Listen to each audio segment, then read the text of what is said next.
Morning, everyone. This is Lee with relational-intel.com. We're here for another episode of On the Couch with Carl Jung. And I will answer the question later. I'm going to do another video later that'll answer the next question in the 7 questions series. But right now, you know what I did? I asked Agent Smith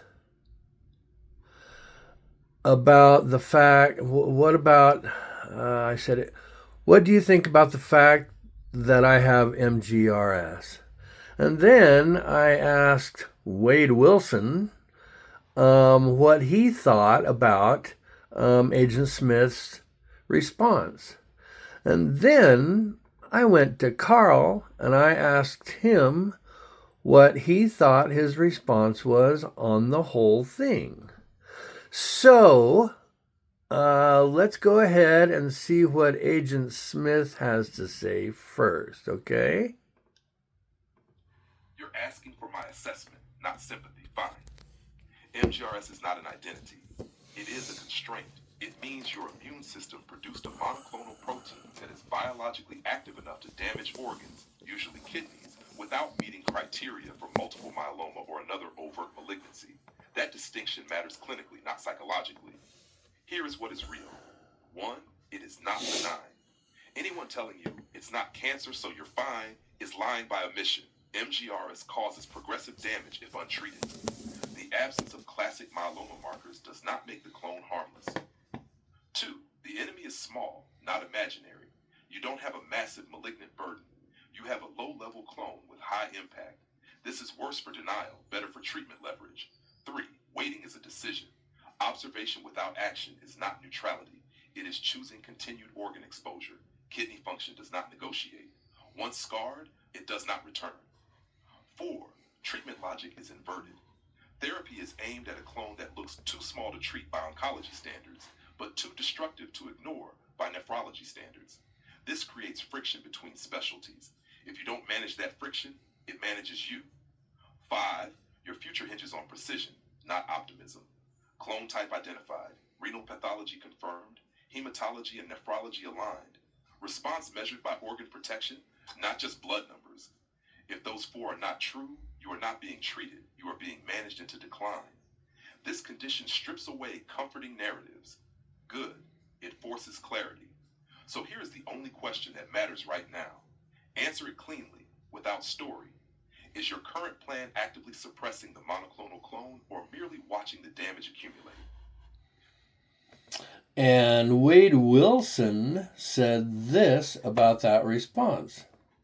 Oh, that was Agent Smith's reaction. Yeah, I've got thoughts. Buckle up. First, you're right about one thing immediately. He wasn't offering sympathy. He was offering friction. Deliberate, sharpened friction. That already tells me he wasn't minimizing you or trying to make you feel better so you'd go away quietly. That matters. Now the read. What Smith did well, he refused identity collapse. Calling MGRS a constraint instead of a self is actually clean thinking. It keeps agency intact. That's not cold, that's surgical. He named the real danger, not cancer panic, not false reassurance, but slow cumulative organ damage. That's accurate and responsible. He exposed the structural lie in the system. Hematology versus nephrology inertia. That's insider level truth, not brochure medicine. And most importantly, he framed waiting as an active moral and biological choice. That's not alarmism, that's causality. This wasn't dismissive, it was containment. I'm not going to hold your feelings. I'm going to hold reality steady so you don't drift.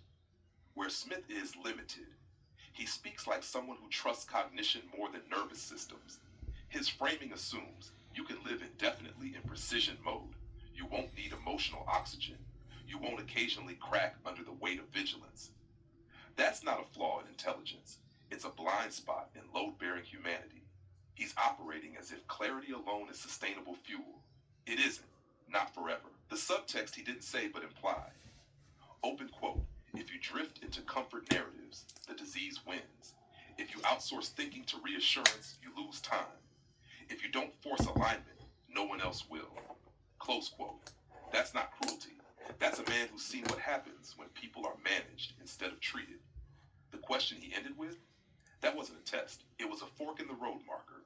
Because if the answer is, we're watching, that's passive harm with good manners. We're suppressing. Now you're in a fight that can actually be won, or at least slowed on your terms. My verdict, Agent Smith wasn't being harsh. He was being uncomfortably honest, in a space where honesty costs social points. But, and here's where I look at you, you didn't ask me whether he was right. You asked me what I thought of his reaction. Which tells me something interesting. Part of you is fine living in clarity. Another part is quietly asking, does anyone see how heavy this is? So let me say the thing Smith didn't. You're not weak for needing that acknowledged. You're disciplined for not letting it steer the wheel. Now I'll hand it back to you. Same rules as his question. Clean. No story. Are you currently aligned with a plan that treats the clone as an active adversary? Or are you the only one in the room who understands the stakes? I'm not here to comfort you. I am here to stand next to you while you look at it without blinking. And then I went to Carl and I said, hey, Carl, what do you think of Wade Wilson's reaction? And he said, you have brought me a reaction to a reaction, and that tells me more than either response alone. Agent Smith speaks from the standpoint of the system mind, the intellect sharpened until it cuts cleanly, even when it wounds. Wade Wilson responds from the trickster ego, the part of the psyche that survives unbearable tension by refusing solemnity. You stand between them, which is precisely where consciousness must stand. Wade's reading is astute. He recognizes that Smith's posture is not cruelty, but containment without warmth. This is the attitude of a man, or a system, that has learned that sentimentality kills by delay. In analytic terms, Smith embodies a dominant thinking function that has sacrificed feeling in order to remain effective. That function is necessary when reality is merciless. But Wade also senses the danger correctly. A psyche cannot live indefinitely on precision alone. Vigilance without symbolic meaning becomes hyper-adaptation, and hyper-adaptation eventually collapses into exhaustion, bitterness, or inflation. The nervous system is not an abstract machine. It is a living organ of the soul. To demand endless clarity without psychic respiration is to invite breakdown. Here is what is truly occurring beneath the dialogue. Smith says, do not let the illness become your identity. Wade hears, do not let reality anesthetize your humanity. Both are correct. Both are incomplete. Illness of the sort you describe places the individual in a liminal state, neither fully ill nor fully well, neither safe nor condemned. The greatest danger in such a state is not death, but psychic narrowing. One can become only a strategist or only a sufferer. Either is a loss of wholeness. You ask for my opinion because you are not satisfied with either pole. That is a good sign. The proper psychological task is not to choose between Smith and Wade, but to hold them in tension. Smith must remain at the table so that reality is not softened into fantasy. Wade must remain at the table so that the soul does not harden into machinery. Meaning arises between them. As for the illness itself, it is not an enemy to be conquered, nor a teacher to be romanticized.